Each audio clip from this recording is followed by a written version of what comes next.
Thank you for joining us. It is the Wednesday, December 14th, 2011 edition of Infowars Nightly News. Another very important transmission tonight, all made possible by supporters and info warriors like you out there. Coming up, we've got Wayne Madsen joining us in a Skype interview from the National Press Club. We'll see how that goes.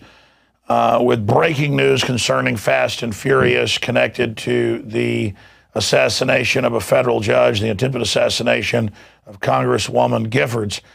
This breaking information coming up with investigative journalist Wayne Madsen in the second half of the broadcast tonight. Also, we had our reporters, Darren McBreen and Rob Jacobson, down at the LBJ Library and School of Affairs, Public Affairs, University of Texas. Local press reported over 100 protesters out there total against the Attorney General who showed up. We'll be breaking down the fact that even mainstream media was not allowed to ask questions, and they told our reporters off record they wanted to bring up the government gun-running false flag, Fast and Furious. So that is coming up as well tonight. As usual, the great crew has put more on our plate than we can even possibly try to cover properly. But it's good to have too much rather than too little.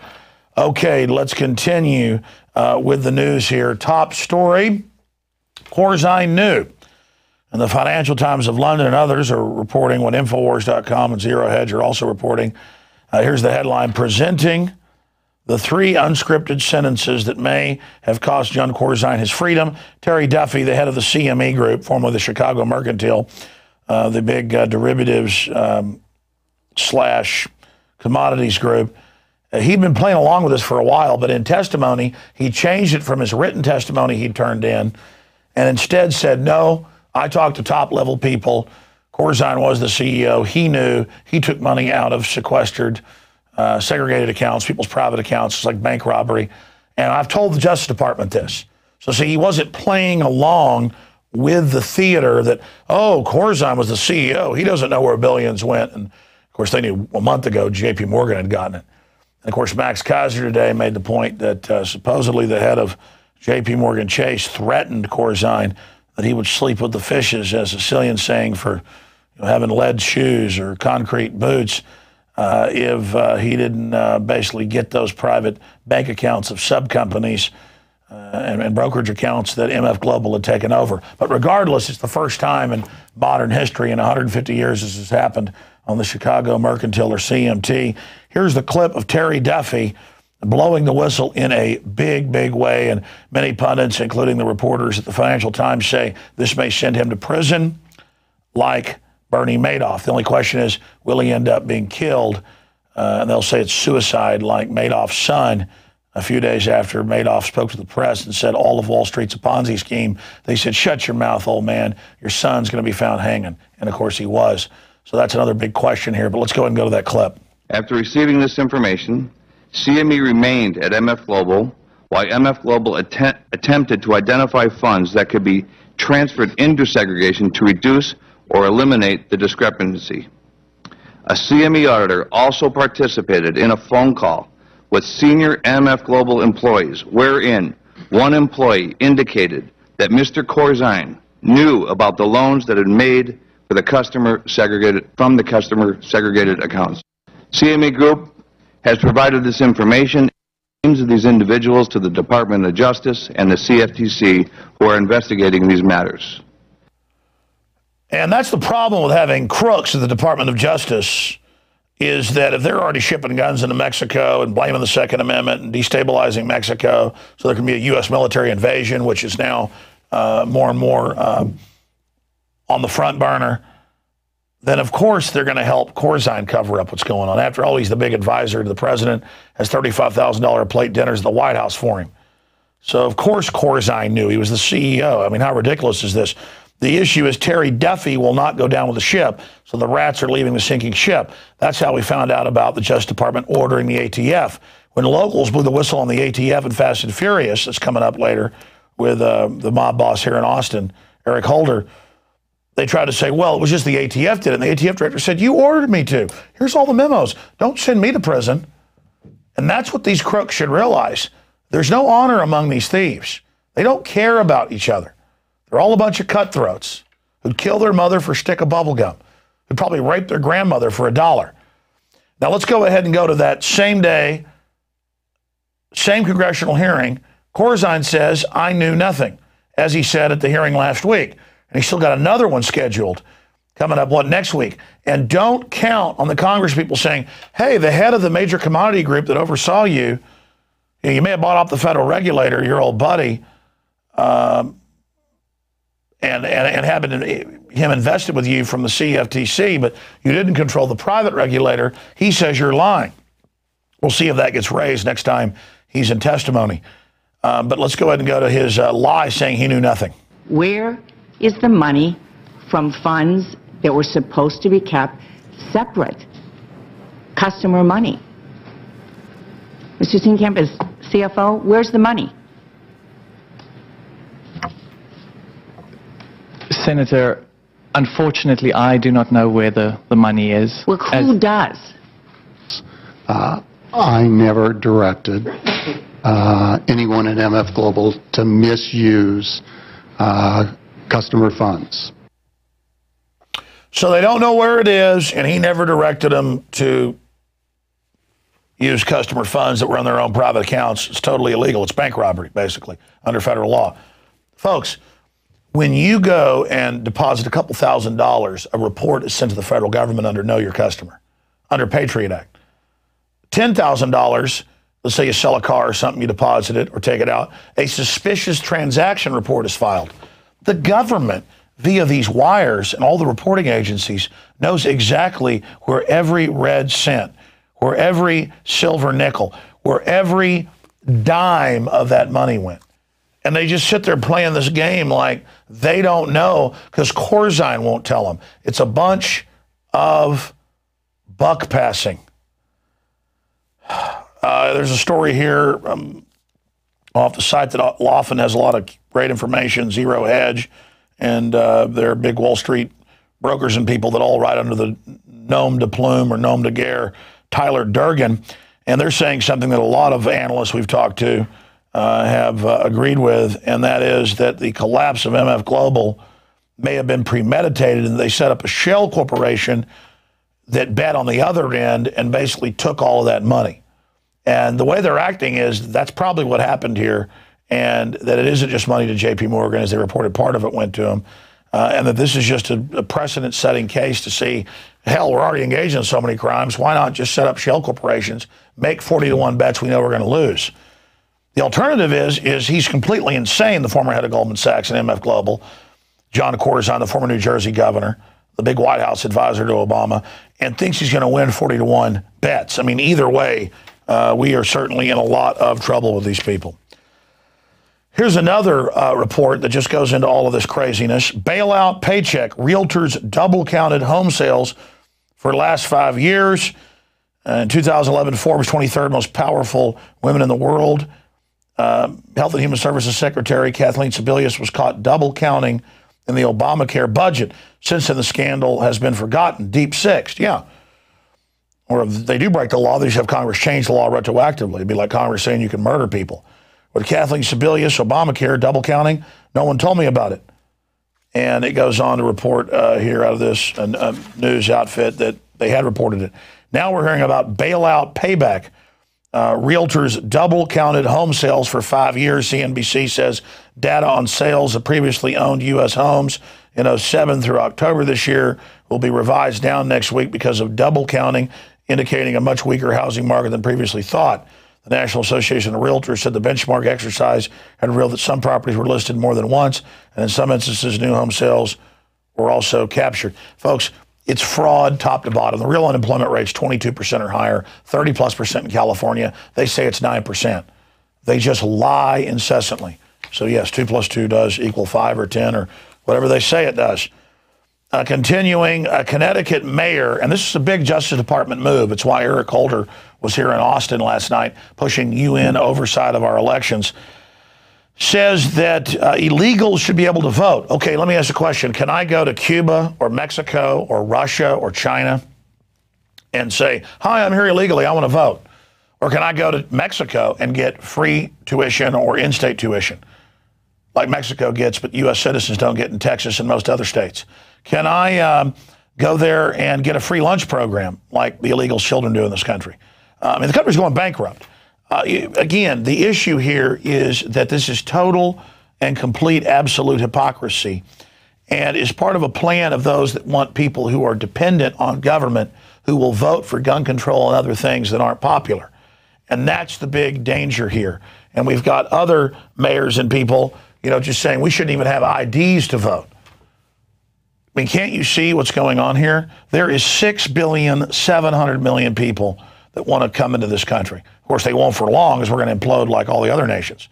Mexico is a failed state, and the big mega banks that have hijacked our country are helping destroy Mexico as well. I want freedom for everybody, but I can't go to Mexico and get free health care. I can't go to Mexico and be let go for DWIs. I can't do that. Why do the corporations here that run our government set up a double set of rules for illegals? We talk about Mexico because that's about 80% of the illegals in this country, because it's a third world country that's failed and is next door to us. It's because the globalists want to drive down wages, just like with Walmart and the prison labor for 20 cents an hour or less, and all of it, and the Chinese slave labor and the suicide nets. It's about a race to the bottom, and it doesn't build up China, Mexico, the U.S., or anybody. This is a globalist, parasitic program. And it's so crazy. He says they pay taxes indirectly. That's like acting like the illegals don't get services. Everybody knows they do. In Texas, they give them driver's license.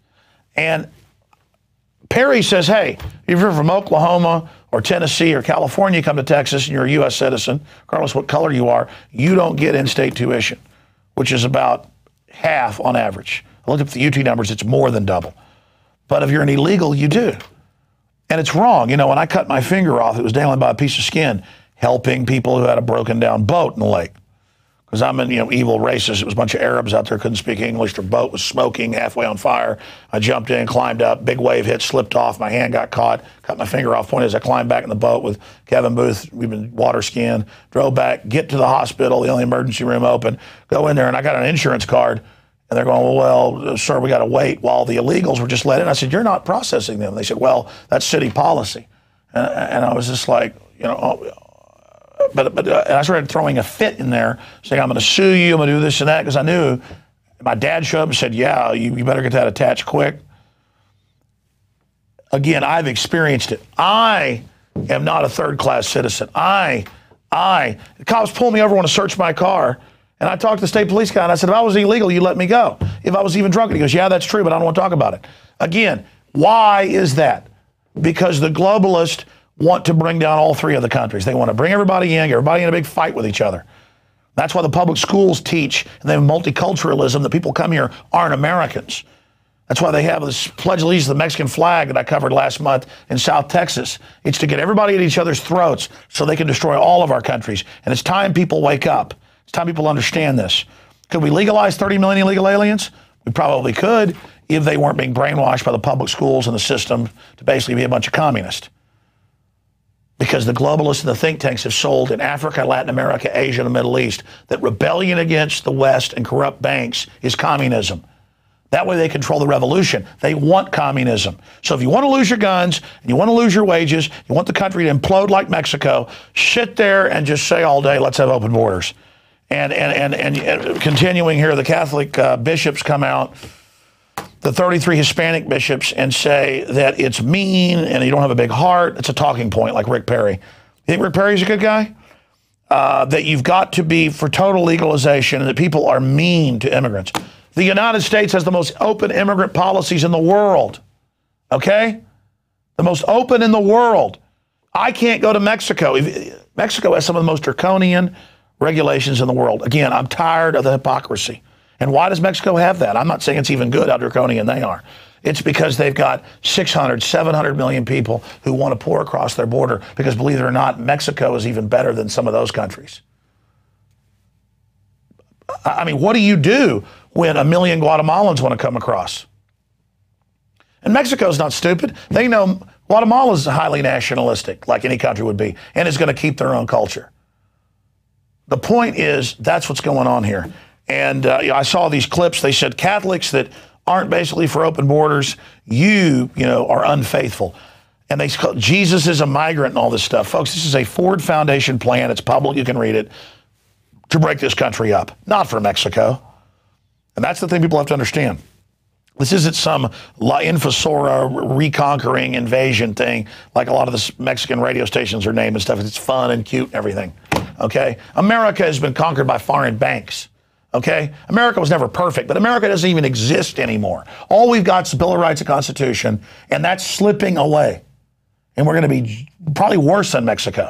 At least you don't have Predator drones bombing people there. All right, I'm done talking about it. But you know, you hear about churches aren't supposed to be involved in political stuff, the government says. I mean, can you imagine there was some big international denomination calling for, you know, big government policies to be changed and it was pro-liberty? They'd be shut down. It's because the globalists want this. The globalists who are evil on every front, but then they sell this idea that this is a good idea.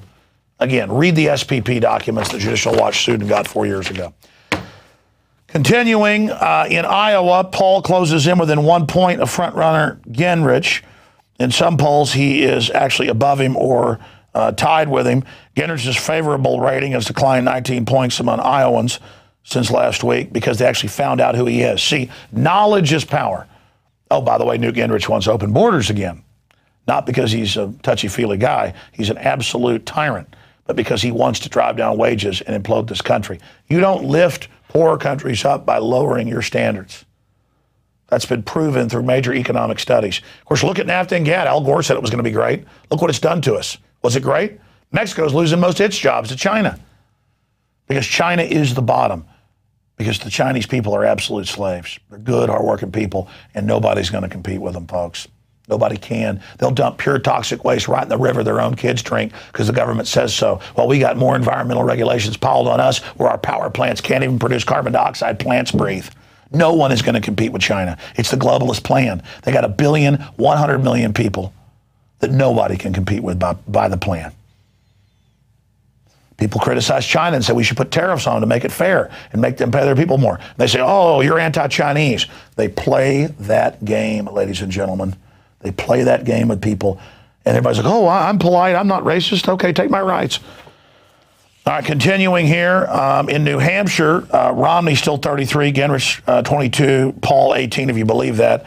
And Paul agrees when he was on the show yesterday that a lot of these polls are cooked. Many other independent polls show Ron Paul's a front runner across the board. But let's look at who Newt Gingrich is himself. Not just supporting carbon taxes, open borders, not just supporting Obama socialist care, not just flip-flopping and all the other things he's done, not just calling for world government and into the family and into world borders, world government.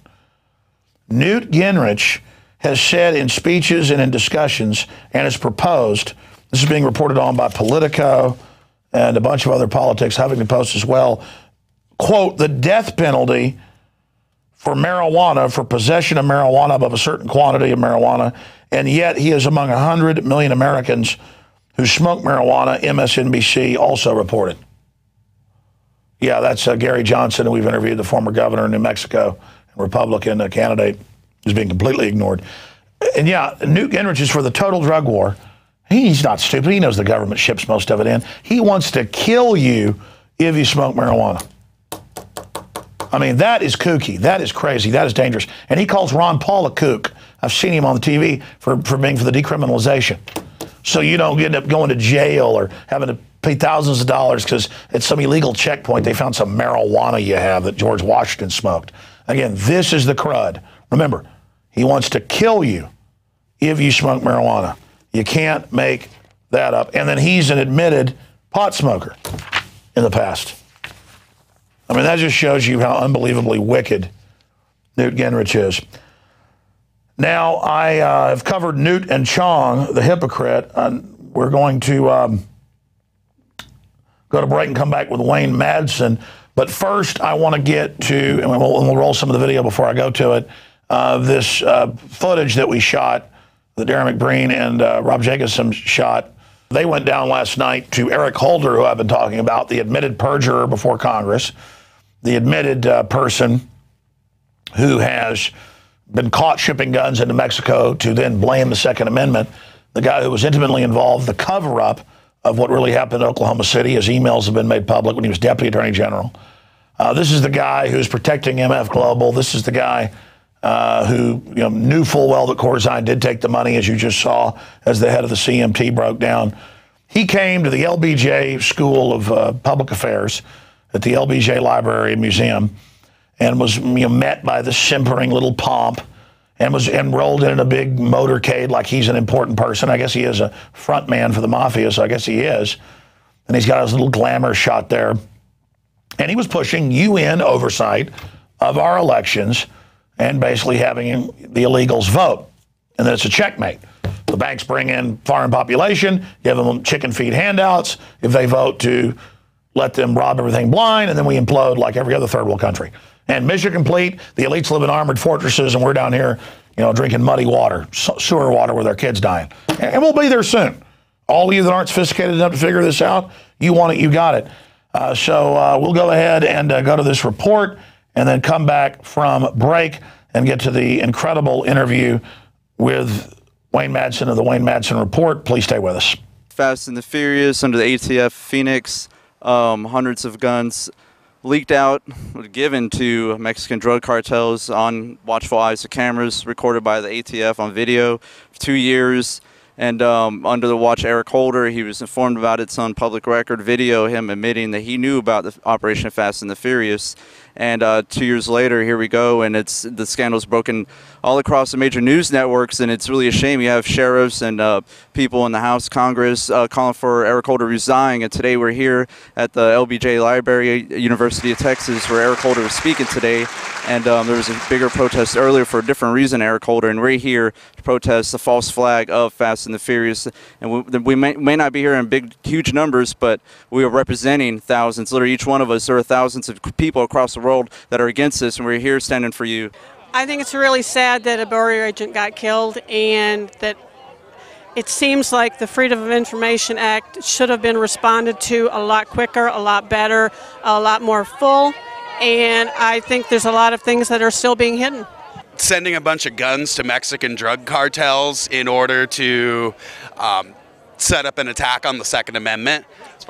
Do you think it was like a false flag attack on our Second Amendment, like they did on purpose? So maybe they had an excuse to go into the border new gun control laws. Yeah. Oh, absolutely. There's very little you could say to convince me otherwise at this point. So you think Eric Holder knows a lot more than what he's telling the public and what he's telling Congress and the Senate? I hate to say it, but yes, because it's either that or he's totally incompetent and he doesn't know what's going on in his department. This is the guy caught perjuring himself, and the memo CBS released last week show that they said they were going to blame the guns in Mexico on the Second Amendment. Is that not a form of false flag against our most basic of rights, sir? And what would you do, if president, to people like Eric Holder? Well, he should be immediately fired, and then there should be an investigation and find out if charges should be made. And that's obviously over the top. And all these kind of sting operations and false flag, this is criminal. I don't know whether charges will be made, but he deserves to have charges, up against him. It was reported yesterday by the Daily Caller that emails to and from Holder about Operation Fast and Furious, that they may exist, and that he's refusing to provide them to Congress. Under his watchful eye, the guns were leaked out. I mean, this is a guy, he's criminal, linking back even to Waco.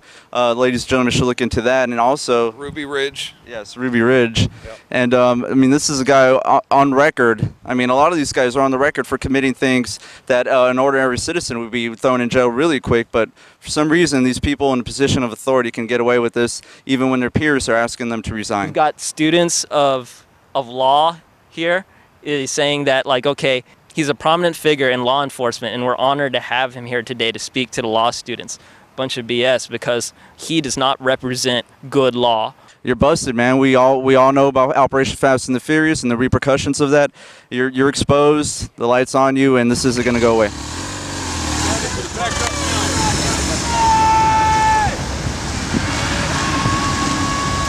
People know about Operation Fast and Furious. I saw a report where he was in D.C. giving a speech. The media asked him about it, and he said, "How dare you bring this up?" just a few days before he came to Austin. All right, we're going to go to break and come back with the Wayne Madsen interview. But, I mean, the protesters are absolutely on target. This is a crook, and it's all over. So honored to have you. That's why we're in so much trouble, because these guys pretty much are untouchable, and they can get away with anything now, even when they get caught. What are they doing we don't know about? What's coming next? Tens of thousands of guns into Mexico? And I reported all this with Sully Castile, DEA agent, 6 years ago. We knew this was coming.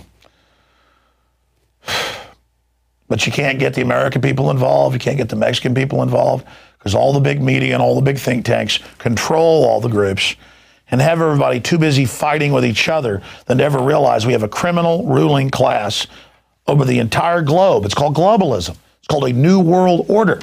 And they know sociology, psychology, anthropology, and they manipulate us. And they're cold-blooded gangsters. It's Infowars Nightly News. What's up with these sorry politicians? Lots of bark. But when it's showtime, whimpering like little shih tzus. You want big cuts. Ron Paul's been screaming it for years. Budget crisis? No problem. Got $1 trillion year one. That's trillion with a T.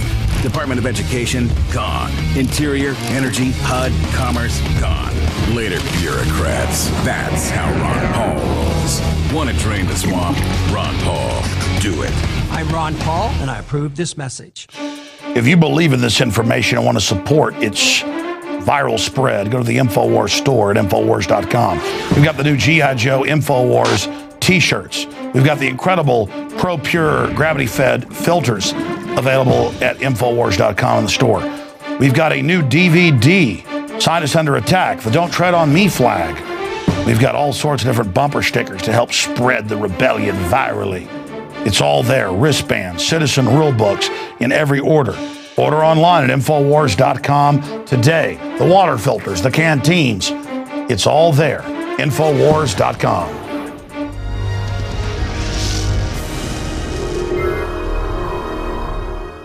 Thank you for joining us. It's now the interview section of Infowars Nightly News, and we're joined by investigative journalist, former NSA officer, Navy veteran, Wayne Madsen.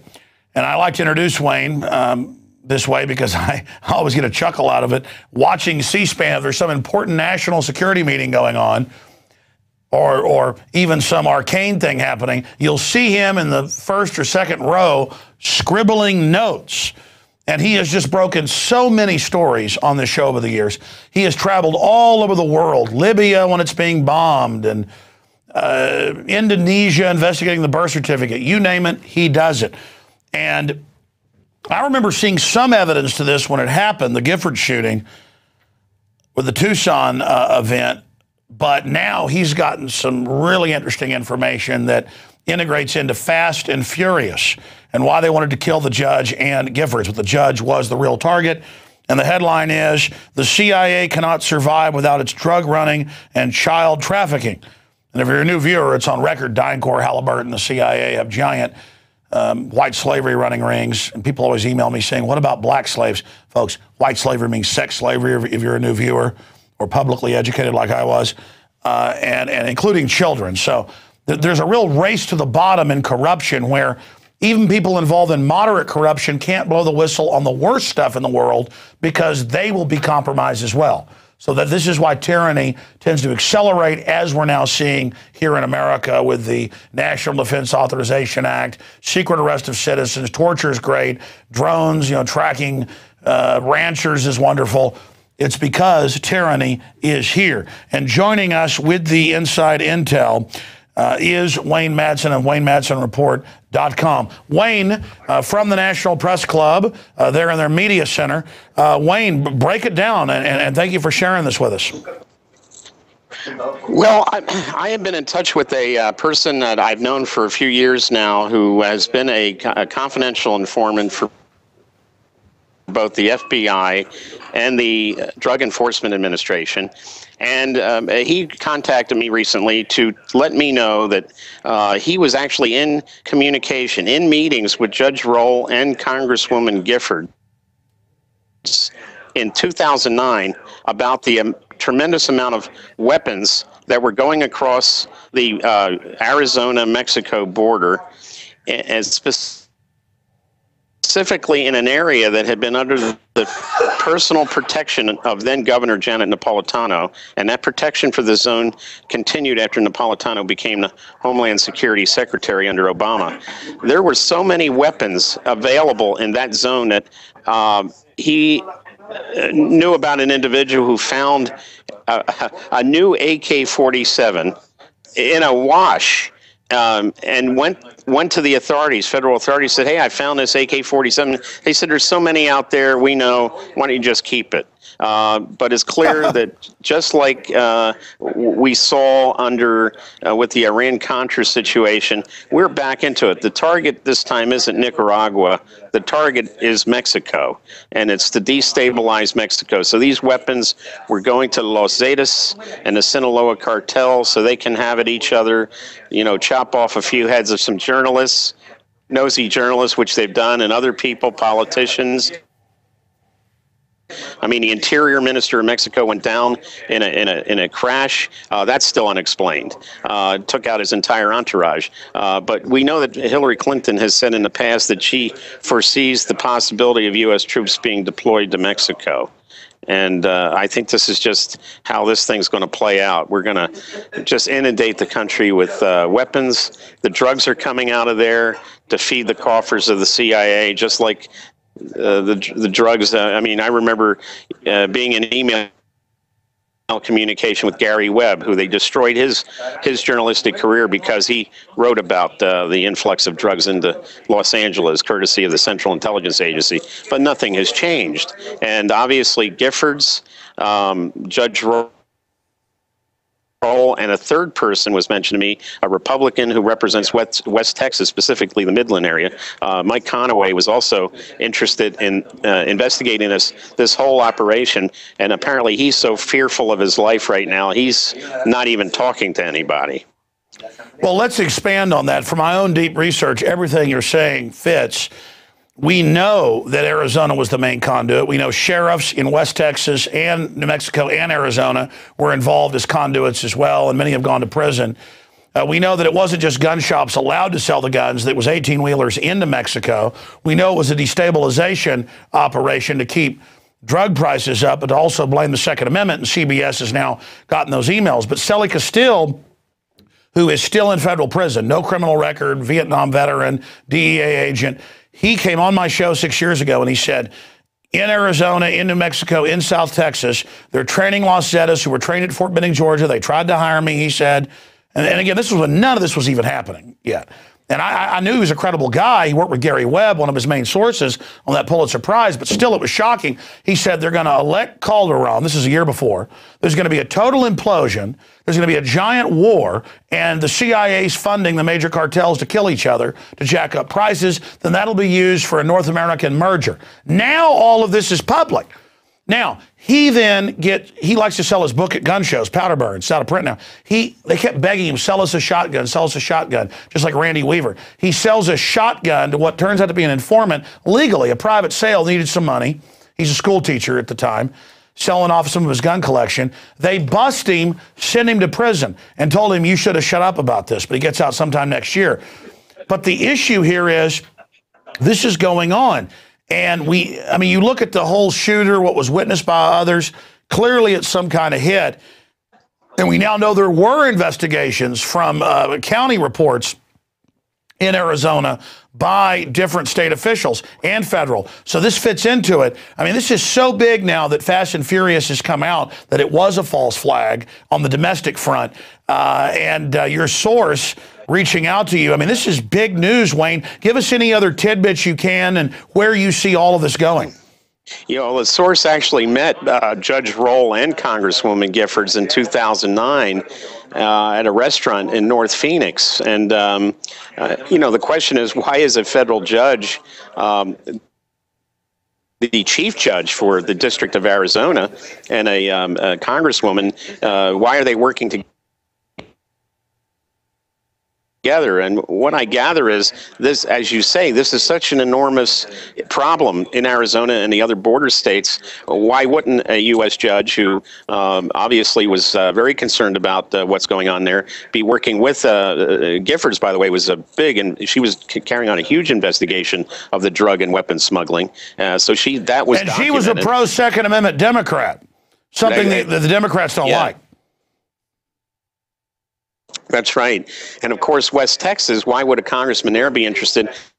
From what I was told, that we know about this special zone on the border that Napolitano was Wayne, taking stop care of. right there. There's a whole lot of special forces and CIA people operating. Yeah. Wayne, stop. I'm going to reconnect. I'm going to try to shut up and have you make all your points. Clearly, the Skype degrades after about 5 minutes. That's why I interrupted when it was cutting out earlier and talked for a long time, thinking it would fix. We're going to reconnect, cut there, and I'm going to come back, try to give you 10 minutes unfettered, and we'll let you go to finish up your whole point. We're going to dial you back right now.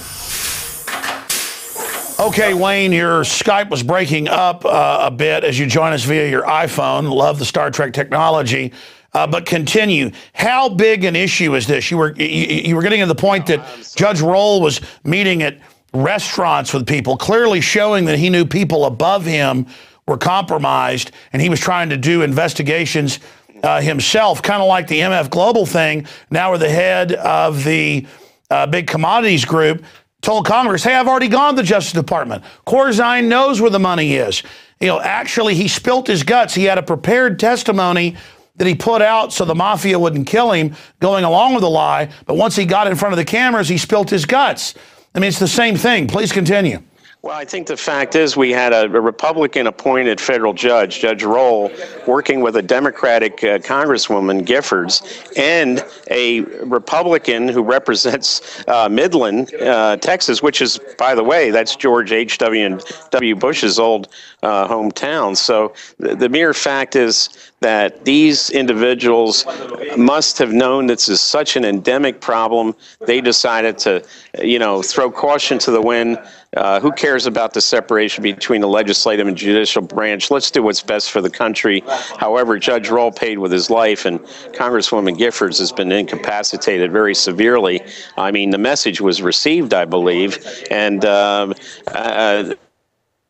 there are special air corridors that are known to these smugglers where they fly through these corridors over the border at night, and there's special drop zones and special landing strips that are cleared in advance where they drop the drugs and in some cases pick up the weapons. But the weapons are clearly, now we know with Fast and Furious, just going across the border en masse to destabilize the situation in Mexico, and it's been very successful. I've talked to people from Mexico. There is a state of fear in that country. I mean, the mere fact that we see bloggers being beheaded, people trying to get the truth out. Hillary Clinton saying there may be a need to send troops there, but we have our troops committed in Afghanistan and other countries, but we don't even have them in the country to our south. Well, Wayne, the magnitude of this, that you've talked to a federal informant known to you, and this information integrates with everything I've got, and that Judge Roll was hit, Giffords was hit but survived. This other Texas person is hiding out. It's admitted that all these other people have gone to jail. I mean, how can they have it where MF Global steals billions publicly and doesn't get in trouble, and the head of the Justice Department, who we know was involved in Oklahoma City, Holder, is publicly caught lying and says, well, he didn't mean to lie, the intent matters. And even the New York Times reports a year after you and I did that, okay, the Justice Department was shipping drugs in, not just guns out. It is Iran-Contra Part 3 or 4. I mean, it is a repeat, but now it's all, they're caught red-handed and no one gets in trouble. Why were they so scared of Roll and Giffords? They knew that they had government credibility and could bring them down. They knew too much, and of course this guy, Jared Loughner, is just like all the rest of these programmed assassins, you know, Hinckley, Bremer, Squeaky from assassins or attempted assassins. We go back through Sirhan, of course. All right, Wayne, three's the charm. We got you on the phone here in seconds. The Skype cut out again from your iPhone, so now we're going via the phone. Right when you pointed out Sirhan, his lawyers, LAPD have admitted it wasn't his gun, mind control. From when I read and talked to some of the eyewitnesses, that guy was just the cutout shooting a gun. There were other shooters. What does your informant say about this? Well, this guy Loughner, I think it's important. It's been reported already that Loughner, of course, has been declared mentally incapacitated to stand trial at the present time. He's now in a federal psychiatric facility in Missouri, and there was a report that he's actually being administered psychotropic drugs in his Kool-Aid, okay? So here we have the Kool-Aid, shades of Jonestown, and I forget which, it was either, I think, Salon or Slate, one of those online publications reported this. So it's not from the National Enquirer or the Globe or anything. It's a legitimate source. But here we have the shooter, and it looks like he's just going to be consigned to the federal loony bin, and we'll never really know what happened with him. But clearly, he showed all the signs of these other programmed assassins we talked about, or attempted assassins. And I think it's important to note too that Eric Holder is being defended now by a member of the Judiciary Committee, Hank Johnson from Georgia. Hank Johnson, by the way, is the individual who beat Cynthia McKinney and got a lot of money in his campaign from people like Herman Cain. And Hank Johnson is the same guy who said if we put too many troops on the island of Guam, the island will capsize. So clearly he's not wrapped too tight. But we have him now as the number one defender of Eric Holder, saying it's okay for the Justice Department to investigate itself on Fast and Furious. Well, Wayne, is this informant fearing for their life? You know, I've interviewed a few people you put me in touch with and end up dead, namely the D.C. madam. She was on hold one day on an interview trying to tell me stuff, and I said, listen, honey, don't tell me anything that you don't say on air. You better go public if you've got all these names and stuff. And then they ended up obviously killing her, and, you know, you were trying to help her out and warning her. And I talked to her landlord, or the condo manager. She owned the condo. And she said, oh, she was a great lady. Everything was prepaid. She was being followed. She was hiding stuff from her mother's.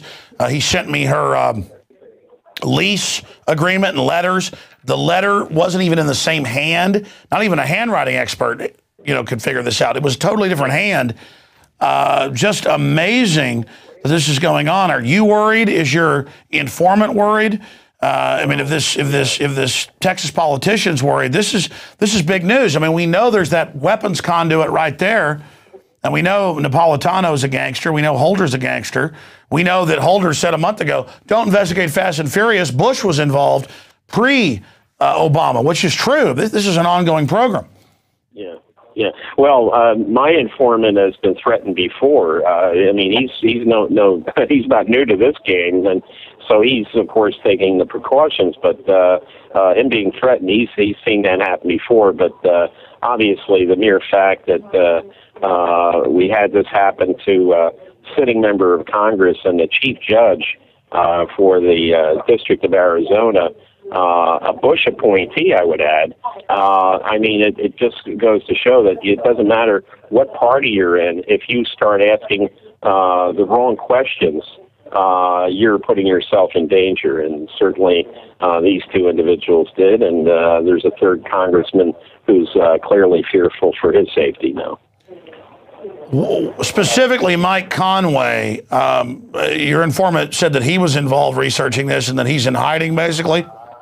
Well, no, I mean, he's obviously still in Congress, but my source, had been in contact with him, just like he had been in contact with Giffords and Judge Roll. As a matter of fact, like I say, when he met them together in North Phoenix, and he was a little surprised that a member of the House and a federal judge would have been there, but I think they must have understood the gravity of the situation. So, you know, who cares about separation of powers then when you see the very, you know, the border being used, federal agencies involved in this criminal conspiracy to smuggle weapons for drugs. And of course, when I said, you know, in hiding, I meant like hiding out. You know, you said taking precautions, kind of an overstatement there, but by me. But specifically, we know it's a criminal conspiracy now. This is one of the few cases where it's 100% admitted, perjured before Congress, shipping drugs in. New York Times 2 Sundays ago, drugs, laundering money, guns. Chicago Tribune, El Paso Times, Sinaloa allowed to ship cocaine in. Government admits it's true. I mean, this is bona fide, absolute proof here of a false flag. How is this affecting, from your sources there in D.C., in closing, how is this affecting the power structure? Well, I think clearly the power structure is concerned. I think if we knew the truth, we'd find out a lot of people knew a lot of things and never actually said anything, which makes them, of course, culpable, criminally, at least criminally negligent. You know, like I say, you've got as the point man for the Democrats and the Judiciary Committee a guy who's flaky like Hank Johnson. You know, I mean, I remember when Cynthia ran against this guy, Hank Johnson. You know, he's a Buddhist, and he's some sort of karate expert, and yet he's representing a majority African American district. He's African American, but you know, how many Buddhists would you find in the suburbs in DeKalb County? By the way, we could pull the clip up if people forget. Guys, go to YouTube, type in the congressman's name and capsizing, and I mean, he said it. He said, "Listen, we can't put too many troops on an island because islands float." He didn't know there are mountains coming up and land masses sticking up. He actually thinks that the rock and the trees is floating. I mean, that shows when they get rid of Cynthia McKinney, who I know you're friends with, who exposed government drug dealing, all this, they put somebody in who literally is just a complete Pop-Tart. I mean, he probably has, I mean, I'm surprised the man can tie his shoelaces. I mean, who thinks that islands float? Well, I mean, you know, maybe he's availing himself of some of the stuff that's coming across the border from Mexico. I mean, but you know, clearly, if that's who the Democrats are using as their point man, who's now going on TV to defend Eric Holder, I mean, I think that just goes to show how bad the situation is. I mean, why isn't there somebody who's a little, you know, who's wrapped a little bit better mentally, asking the questions? This is clearly an attempt to protect Holder, which also is an attempt to protect the White House from the political fallout. But that shows the strategy to use someone who is a low-grade moron who doesn't even know they're a shill just to babble incoherently. You're not going to get anything out of him. And I think that is the strategy, just an over-the-top. I mean, take MF Global Corzine, 40-to-1 bets with people's money, J.P. Morgan getting the money. The government knows where it was wired. Now the head of the CME group goes public and says, look, they did know where it went. Corzine took the money briefly, and then I'll let you go because I know you're busy, Wayne. I have another meeting coming up with Phil Berg there at the press club. But what do you make of the MF Global and how bold it is? For the first time in the history of the Chicago Mercantile, billions missing, and they just say, hey, that's the way it is. Well, this is well, I mean, it shows that Congress has been asleep at the wheel. I mean, this whole thing where Corzine is getting treated with kid gloves when he's obviously a crook, and this thing was all engineered. You know, Goldman Sachs was involved in this whole operation.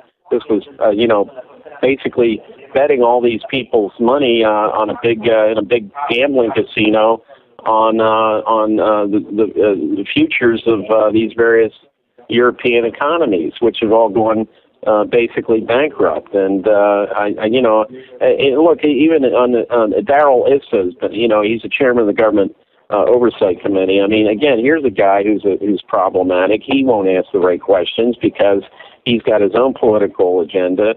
And but here we have a situation with the border, and I think this thing is going. You know, it's Congress. Congress is not asking the right questions here, and they're putting up these complete shills to go up against people like Eric Holder, who's a pretty slick operator. After all, he represented the death squads in Colombia when he was representing Chiquita Foods. That's his background. So, he's no stranger to violence in Latin America. He probably paid for a couple of his houses. That violence, I should say. Well, you're right. I mean, I've talked to Jesse Trinidad and other lawyers involved. They've sued and got the documents. From as best I can research, Holder was the prime commander for OKC. I mean, he is and as you said, death squad handler. I mean, he's really a nasty hombre. Yes, that's right. And actually, I'm actually not meeting Phil Bird here, but I'm meeting Greg Palast, who, of course, has a lot of insights on what's been happening, especially in Latin America. I'm sorry. One of the guys got confused. Greg Palast. Is Greg there? He should be here shortly, if he's not here already. All right. Well, I'll let you go in a minute or two so you can go meet with him. I don't know how I got the Phil Berg situation. Maybe it was in my mind questing after the latest information on the birth certificate, the provenance of this made-up fake history. We know he's got a fake history and there's a cover-up. And from your worldwide research from Chicago to Jakarta, Indonesia, anything on who he really is. We know the whole family's CIA, but do we have any idea who he is? Yeah, the more this is like peeling back an onion. The more you peel it back, it gets stranger and stranger. There's always been this charge that he's a secret Muslim. Well, he's not a secret Muslim, but I recently ran across there's a cult that started in Java.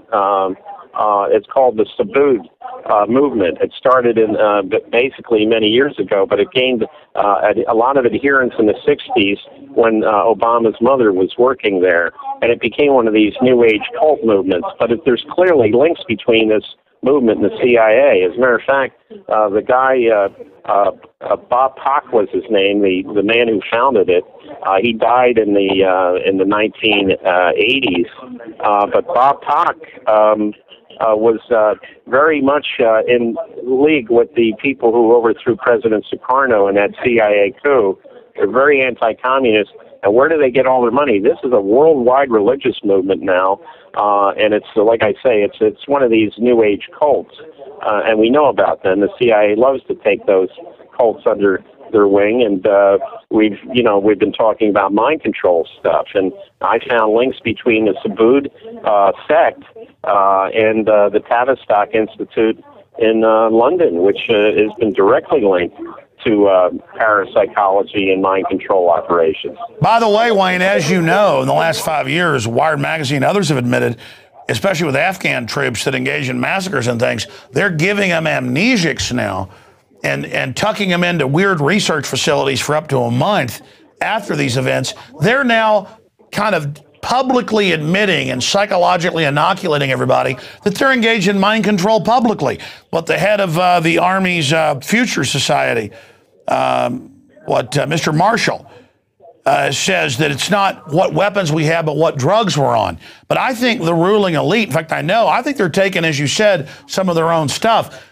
Well, I think we have megalomania going on here. I mean, when you see the elite 40-to-1 bets, craziness, doing all this, they've clearly reached a reckless scenario, and I think they're out of control, and that's more frightening than them being a bunch of cold-blooded bastards. What's your final say on that, Wayne?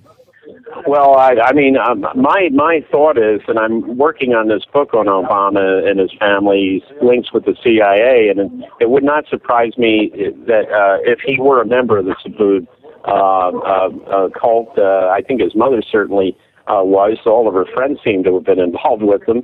And Lolo Soetoro, possibly he was too. This is, they counted former foreign ministers of Indonesia were members of this cult. People in other countries, as I say, there's a link to some of their British members in the Tavistock Institute. WikiLeaks is connected to similar cults. Yes, there's a cult in Australia. So I think this is when they get these people in there and mess with their minds, then they have the fertile territory to control them. And I mean, but every one of these cults you look at, you see a connection to the CIA. Whether that's like Skull and Bones or Bohemian Grove. You get them there to have a bunch of gay sex. Now you got video of it, film of it. I mean, it's all just compromising. Yeah, look at Jonestown, Scientology, you name it. You go down the whole list, and you've got all these connections. And the Saboot. Look, I didn't even know about the Saboot movement until I discovered this by reading something that I had gotten out of the CIA archival information, and then I went back and read Janie Scott's book, A Singular Woman, and bingo, it's right in there about Ann Dunham's closest friends being members of this sect, or cult, if you will. So we always go back to the same place. In my 17 years, or now 19 years of research, but 17 years on air, it always leads back to freakish cults, which is the cover for mind control. WayneMadsenReport.com. Wayne Madsen, thanks for all the time. Go have your meeting with Greg Palast, and award-winning journalist in his own right. I look forward to speaking to you in the future. Watch your back, my friend. I shall do so. Good to be with you, Alex. Thank you so much, Wayne. Good to talk to you. Okay, as we started it out via his iPhone, we ended up on the iPhone via the phone, and that's basically it for Infowars Nightly News. But I want to leave you with Congressman Hank Johnson from Georgia. Amongst all his weird comments, I'd forgotten about this a year or so ago, or 2 years ago, saying that you don't want to put too many troops on an island because it'll capsize. And if you watch the whole speech, he was serious. It was not a joke, because he got questioned about it. I mean, it just shows the type of whacked out people. The truth is, the world is run by a bunch of sickos. Only sickos would engage in the type of evil. A normal person has compassion. I mean, I got too many dogs. I found some labs somebody dumped when I was out in East Texas visiting family. We don't have time, room for it, but I can't get rid of it because, you know, I'm a softie. And the globalists see that as a weakness. With them, though, they have no humanity left, ladies and gentlemen, nothing. And they just are not connected to reality, and they're very dangerous. So we're going to end this edition of Infowars Nightly News with Congressman Hank Johnson and capsizing islands. And if you don't understand why islands don't capsize, I'm not going to try to explain it to new viewers. Just stop taking the Prozac. We'll see you back tomorrow night, 7 o'clock Central at prisonplanet.tv. No, this is a island that at its widest level is, 12 miles from shore to shore, and at its smallest level, or smallest location, it's 7 miles between one shore and the other. Is that correct? I don't have the exact dimensions, but to your point, sir, I think Guam is a small island. Very small island, and about 24 miles, if I recall, long. So 24 miles long, about 7 miles wide at the least widest place on the island, and about 12 miles wide on the widest part of the island. And I don't know how many square miles that is. Do you happen to know? I don't have that figure with me, sir. I can certainly supply it to you if you'd like. Yeah, my fear is that the whole island will become so overly populated that it will tip over and capsize. We don't anticipate that. The Guam population, I think, currently about 175,000, and again, with 8,000 Marines and their families, it's an addition of about 25,000 more into the population. And also, that's enough. I mean, this guy is obviously completely whacked out of his mind or on PCP. And he makes other comments like this. So this is who runs our society. That's who the bankers want in there. You notice their naval war leader, their killer, is as sharp as a razor blade. But the person there minding the money is like, and you could tell just whacked out his brain. And then it's like this long, this wide, and capsize. I mean, this is who runs our society. This is who runs our society. And it's like the cops I see on the videos where they find a constitution and they flip out and get scared. That's as crazy as thinking islands capsize. I mean, this society is run by lunatics and scum. And we, the normal thinking people, have to get up off our butts and get control of our society again and restore the republic, or God help us. Because we got a bunch of people like that in control of nuclear weapons. And a bunch of crazy bankers that are running around so cocksure they think they're invincible, making 40-to-1 bets with people's money. I'm Alex Jones, reporting from the last sane corner of the world, I think sometimes. And again, for the second goodbye of the evening, just after that clip, I had to come back. I hope we see you here tomorrow night. I guess I am a terrorist. I'm for decency. I'm for honor. I'm for common sense and the laws of physics. I don't think islands capsize. I don't defend Eric Holder like this guy. I'm the bad man because I know islands don't capsize. In fact, maybe I need to be sane. Islands capsize. Islands capsize. Bye-bye.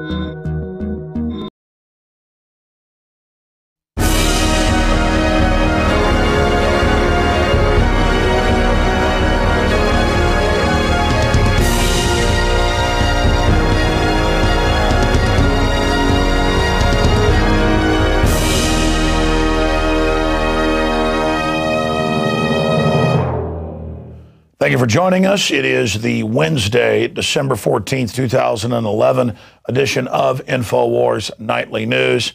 Another very important transmission tonight, all made possible by supporters and info warriors like you.